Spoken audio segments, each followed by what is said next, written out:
Hello friends, my name is Pinky Kumari and I welcome you all on my YouTube channel Genesis Political Science. आज हम बात करेंगे chapter 7 के बारे में। आप कह सकते हैं अध्याय 7 के बारे में। ग्लोबलाइजेशन, आप कह सकते हैं वैश्वीकरण। और यह इस चैप्टर का पार्ट 1 है और हम फॉलो कर रहे हैं आपकी NCERT text book that is contemporary world politics. चलिए हम इस चैप्टर को एक सिंपल और इजी तरीके से समझने की कोशिश करते हैं डायरेक्ट आपकी एनसीईआरटी टेक्स्ट बुक के पेजेस को रीड करके। आपसे मेरा ये रिक्वेस्ट है कि इस वीडियो को जब भी देखें आप अपने एनसीईआरटी टेक्स्ट बुक के साथ बैठें। सबसे पहले हम बात करेंगे ओवरव्यू के बारे में। आप कह सकते हैं सारांश के बारे में। In this final chapter of the book we look at globalisation. आप कह सकते हैं कि इस पुस्तक के मतलब इस बुक के अंतिम अध्याय मतलब फाइनल चैप्टर में हम वैश्वीकरण मतलब ग्लोबलाइजेशन पर नजर डालते हैं। Something that has been referred to in many chapters of this book and textbooks of many other subjects। आप कह सकते हैं कि जिसका उल्लेख इस पुस्तक के कई अध्यायों में और अन्य विषयों की पुस्तकों में भी किया गया है। We begin by analyzing the concept of globalization and then examine its causes। आप कह सकते हैं कि हम शुरुआत करते हैं वैश्वीकरण मतलब ग्लोबलाइजेशन की अवधारणा मतलब कॉन्सेप्ट का विश्लेषण मतलब एनालाइज करके और फिर इसके कारणों मतलब कॉजेस की जांच करते हैं मतलब एग्जामिन करते हैं। We then discuss at length the political, economic and cultural consequences of globalization। आप कह सकते हैं कि इसके बाद हम वैश्वीकरण के राजनीतिक मतलब पॉलिटिकल, आर्थिक मतलब इकोनॉमिक और सांस्कृतिक परिणामों आप कह सकते हैं कल्चरल कॉन्सिक्वेंसेस पर विस्तार से चर्चा करते हैं। Our interest is also in studying the impact of globalization on India as well as on India as well as how India is affecting globalization। आप कह सकते हैं कि हमारा उद्देश्य यह भी है कि हम वैश्वीकरण मतलब ग्लोबलाइजेशन का भारत पर प्रभाव और भारत द्वारा वैश्वीकरण पर डाले जा रहे प्रभाव का अध्ययन करें। We finally draw attention to resistance to globalization and how social movements in India also form part of this resistance। आप कह सकते हैं कि अंत में हम वैश्वीकरण मतलब ग्लोबलाइजेशन के प्रति विरोध और यह कैसे भारत में सामाजिक आंदोलन आप कह सकते हैं सोशल मूवमेंट्स इस विरोध का हिस्सा बनते हैं इस पर ध्यान आकर्षित करते हैं। अब हम बात करेंगे पेज नंबर 100 के बारे में और जो पहली हेडिंग है वो है द कॉन्सेप्ट ऑफ ग्लोबलाइजेशन। आप कह सकते हैं वैश्वीकरण मतलब ग्लोबलाइजेशन की अवधारणा मतलब concept. Janardan works in a call centre. आप कह सकते हैं कि जनार्दन एक कॉल सेंटर में काम करता है। He leaves late in the evening for work, becomes John when he enters his office, acquires a new accent, and speaks a different language than he does when he is at home to communicate with his clients who are living thousands of miles away। आप कह सकते हैं कि वह शाम को देर से काम पर निकलता है और जब अपने कार्यालय मतलब ऑफिस में प्रवेश करता है तो जॉन बन जाता है। वह एक नया उच्चारण मतलब न्यू एसेंट अपनाता है और एक अलग भाषा बोलता है जो वह घर पर नहीं बोलता अपने ग्राहकों से बात करने के लिए जो उससे हजारों मील दूर रहते हैं।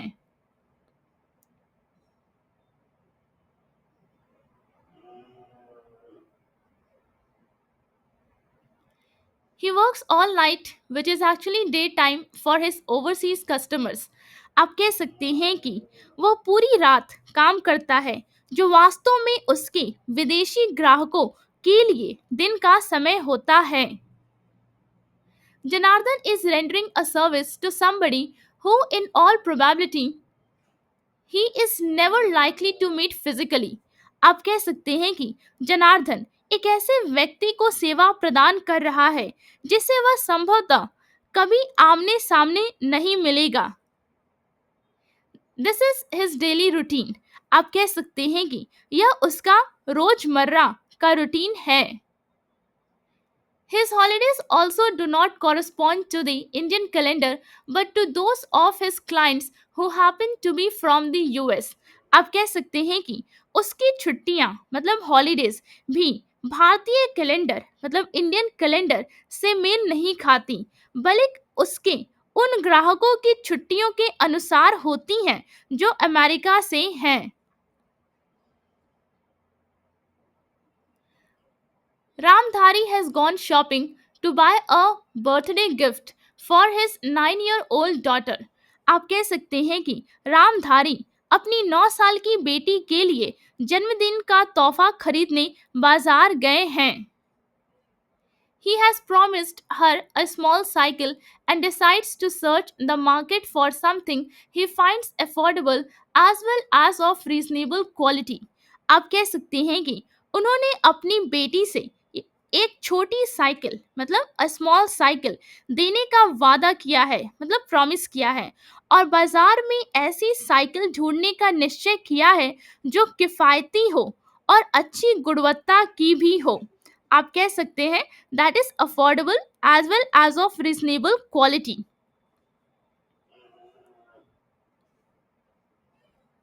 He finally does buy a cycle which is actually manufactured in China but is being marketed in India.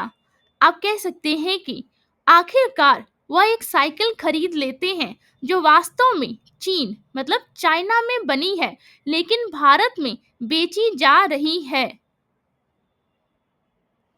It meets his requirements of quality as well as affordability, and Ramdhari decides to go ahead with his purchase. आप कह सकते हैं कि यह cycle गुणवत्ता मतलब quality और किफ़ायत मतलब अफोर्डेबिलिटी दोनों के मामले में उनकी उम्मीदों पर खरी उतरती है और रामधारी इसे खरीदने का निर्णय लेते हैं।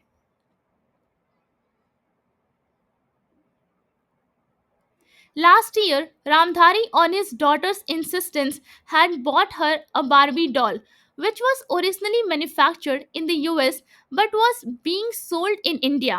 आप कह सकते हैं कि पिछले साल मतलब लास्ट ईयर अपनी बेटी के जोर देने पर रामधारी ने उसके लिए एक बारबी गुड़िया मतलब बारबी डॉल खरीदी थी जो मूल रूप से अमेरिका में बनी थी लेकिन भारत में बेची जा रही थी।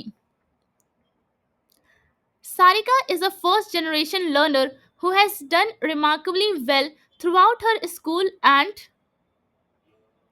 college life by working very hard. आप कह सकते हैं कि सरिका पहली पीढ़ी मतलब फर्स्ट जनरेशन की शिक्षार्थी है मतलब लर्नर है जिसने कड़ी मेहनत करके अपने स्कूल और कॉलेज जीवन में उल्लेखनीय सफलता हासिल की है। She now has an opportunity to take on a job and begin an independent career, which the women of her family had never dreamed of earlier. आप कह सकते हैं कि अब उसके पास नौकरी करने और एक स्वतंत्र करियर मतलब इंडिपेंडेंट करियर शुरू करने का अवसर है जिसका उसकी परिवार की महिलाओं ने पहले कभी सपना भी नहीं देखा था। While some of her relatives are opposed, आप कह सकते हैं कि हालांकि उसके कुछ रिश्तेदार मतलब रिलेटिव्स इसके विरोध में हैं। She finally decides to go ahead because of the new opportunities that have been made available to her generation. आप कह सकते हैं कि लेकिन अंततः वह आगे बढ़ने का निर्णय लेती है क्योंकि उसकी पीढ़ी को अब नए अवसर उपलब्ध हुए हैं। All three examples illustrate an aspect each of what we call globalization. आप कह सकते हैं कि ये तीनों उदाहरण मतलब ऑल थ्री एग्जाम्पल्स उस चीज के अलग अलग पहलुओं को दर्शाते हैं जिसे हम वैश्वीकरण मतलब ग्लोबलाइजेशन कहते हैं. In the first instance, Janardhan was participating in the globalization of services. आप कह सकते हैं कि पहले उदाहरण में जनार्दन सेवाओं के वैश्वीकरण में भाग ले रहा था. आप कह सकते हैं in the first instance, Janardhan was participating in the globalization of services. Ramdhari's birthday purchase tell us something about the movement of commodities from one part of the world to another. आप कह सकते हैं कि रामधारी की जन्मदिन की खरीदारी हमें यह बताती है कि कैसे वस्तुएं दुनिया के एक हिस्से से दूसरे हिस्से में जाती है. Sarika is faced with a conflict of values partly originating from a new opportunity that earlier was not available to the women in her family but today is part of a reality that has gained wider acceptability. आप कह सकते हैं कि सरिका एक मूल्य संघर्ष का सामना कर रही है जो आंशिक रूप से उस नए अवसर से उत्पन्न हुआ है जो पहले उसकी परिवार की महिलाओं को उपलब्ध नहीं था, लेकिन आज यह एक ऐसी वास्तविकता का हिस्सा है जिसे व्यापक रूप से स्वीकार किया गया है. आप कह सकते हैं but today is part of a reality that has gained wider acceptability. If we look for examples of the use of the term globalization in real life, we will realize that it is used in various contexts. आप कह सकते हैं कि यदि हम वास्तविक जीवन में वैश्वीकरण मतलब ग्लोबलाइजेशन शब्द के प्रयोग के उदाहरण देखें तो हमें महसूस होगा कि इसका उपयोग कई संदर्भों मतलब वेरियस कॉन्टेक्स्ट में किया जाता है. Let us look at some examples different from the ones that we have looked above. आप कह सकते हैं कि आइए कुछ और उदाहरण देखें जो ऊपर दिए गए उदाहरणों से भिन्न है मतलब डिफरेंट है. First point, some farmers committed suicide because their crops failed. आप कह सकते हैं कि कुछ किसानों ने आत्महत्या कर ली क्योंकि उनकी फसलें नष्ट हो गईं. They had bought very expensive seeds supplied by a multinational company जिसे आप शॉर्ट में कहेंगे MNC. आप कह सकते हैं कि उन्होंने एक बहुराष्ट्रीय कंपनी मतलब अ मल्टीनेशनल कंपनी जिसे आप शॉर्ट में कहेंगे MNC द्वारा उपलब्ध कराए गए बहुत महंगे बीज खरीदे थे. अब हम बात करेंगे सेकेंड पॉइंट के बारे में. An Indian company bought a major rival company based in Europe despite protest by some of the current owners. आप कह सकते हैं कि एक भारतीय कंपनी मतलब एन इंडियन कंपनी ने यूरोप में स्थित एक बड़ी प्रतिद्वंदी कंपनी को खरीद लिया मतलब bought a major rival company based in Europe. भले ही कुछ मौजूदा मालिकों ने इसका विरोध किया था. आप कह सकते हैं despite protest by some of the current owners. अब हम बात करेंगे पेज नंबर 101 के बारे में. Third point, many retail shopkeepers feared that they would lose their livelihoods if some major international companies open retail chains in the country.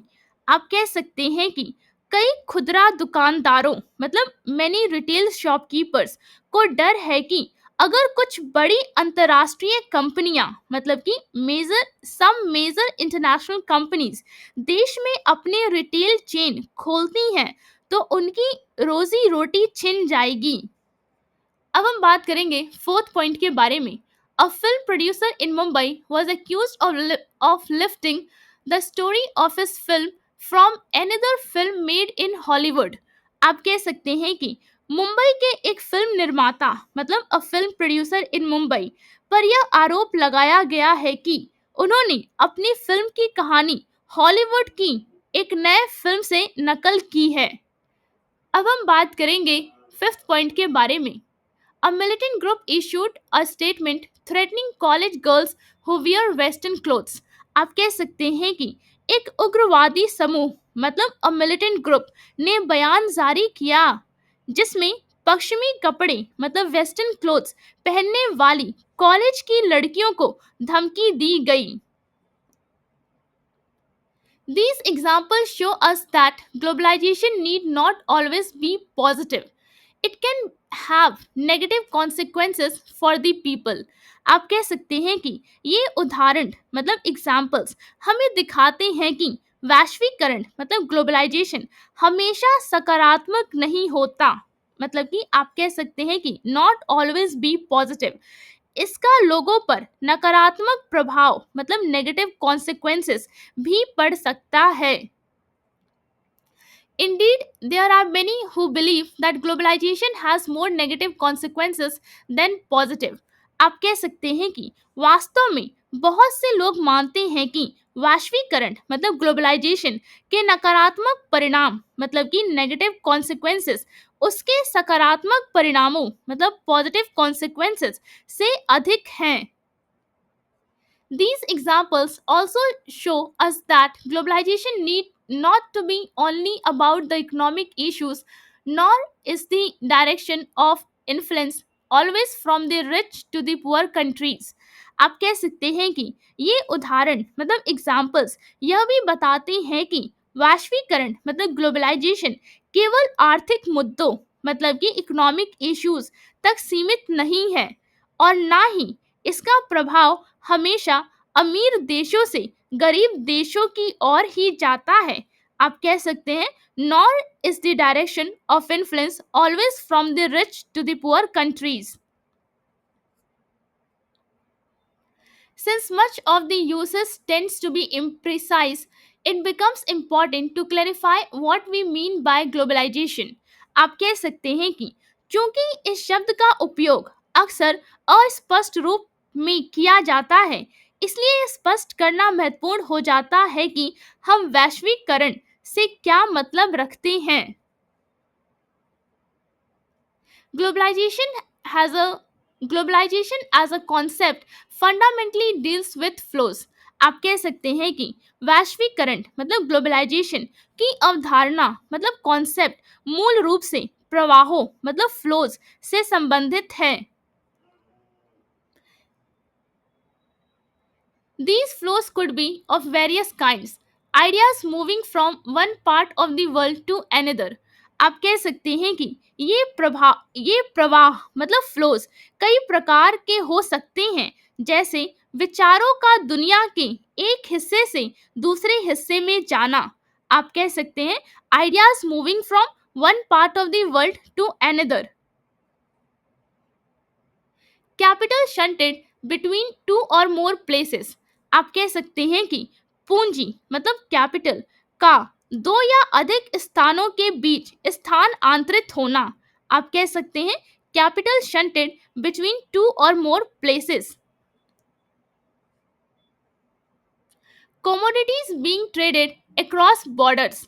आप कह सकते हैं कि वस्तुओं का सीमाओं के पार व्यापार होना। and people moving in search of better livelihoods to different parts of the world। आप कह सकते हैं कि और लोगों का बेहतर आजीविका मतलब कि बेटर लाइवलीहुड्स की तलाश में दुनिया के विभिन्न हिस्सों में जाना। The crucial element is the worldwide interconnectedness that is created and sustained as a consequence of these constant flows।